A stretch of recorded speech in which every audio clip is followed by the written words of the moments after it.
Layange Rasul Paulus marang Filemon. Iki layang sangka Paulus sing disetrap nglabuhi Gusti Yesus Kristus lan sangka sedulur Timotius marang Filemon, kancaku tunggal penggawean. Layang iki uga kanggo sedulur wedok Apia lan sedulur Arkipus, kancaku tunggal penggawean ing Gusti, lan uga kanggo pasamuan sing ngumpul nang omamu. Muga-muga Gusti Allah Bapake awake dhewe lan Gusti Yesus Kristus ngetokke kabecikane lan katentremane marang kowe kabeh. Filemon, saben-saben aku ndongake kowe. Aku matur kesuwun marang Gustiku. Awit aku krungu bab katresnanmu marang para sedulur, tunggal percaya lan bab percayamu marang Gusti Yesus. Sing tak suwun, nggonmu padha percaya bebarengan bisa marake kowe kabeh duweni kaweruh marang sembarang sing becik. Dadine Gusti Yesus Kristus bisa diluhurke. Filemon, katresnamu ndadekke bungaku lan bangun atiku. Jalaran kowe nyegerke lan ngayemke atine sedulur-sedulurmu tunggal percaya. Aku iki wakile Gusti Yesus. Mulane aku yo duweni kuwasa merintah kowe nindakake barang sing perlu.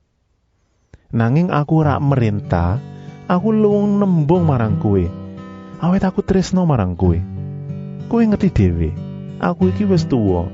Lan meneh, aku nang setrapan iki jalaran aku nglabuhi Gusti Yesus Kristus. Aku nembung kowe bab Onesimus. Dekne tak aku anakku dhewe. Awit aku sing nuntun dekne nang dalane Gusti. Ya nang setrapan kene. Onesimus iki maune ora kanggo gawe apa-apa kanggo kowe. Nanging saiki dene kanggo gawe. Ora namung kanggo kowe wae, nanging uga kanggo aku. Pancen dene tak tresnani tenan. Nanging saiki dene tak kongkon balik meneh nang nggonmu. Karepku Onesimus ya wis ben nang kene wae karo aku.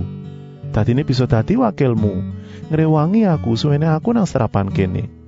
Kowe ngerti nek aku distrap jalaran aku ngabarke pituture Gusti Yesus. Nanging aku mau meksa kowe. Aku malah seneng nek nggonmu gawe becik marang aku kuwi sangka karepmu dhewe. Mulane aku yo nembung marang kowe dhisik. Kowe kelangan Onesimus delok. Nanging menawa wae saiki dene bakal nang nggonmu meneh selawase. Saiki dene dudu mung selaf wae, nanging ngungkuli kuwi. Dene saiki sedulurmu ing percaya lan ing katresnan. Aku tresno banget marang Onesimus. Kowe mesti yo ngungkul-ungkuli aku, tresnane marang dekne. Awit kuwi selafmu dhewe, lan dekne percaya ing Gusti Yesus. Mulane, nek kowe tenan ngaku aku iki kancamu tunggal percaya, Onesimus yo ditampa meneh kaya nggonmu nampa aku.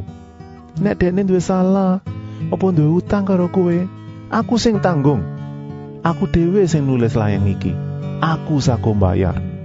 Aku ora sangelingke bab utangmu marang aku, ya kuwi uripmu dhewe. Awit aku sing nuntun kowe nang dalane Gusti. Filemon sedulurku, aku genten ditulungi.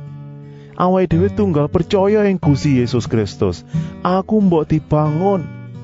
Aku nulis layang iki awit aku percaya tenan nek kowe bakal gatekke marang penjalukku.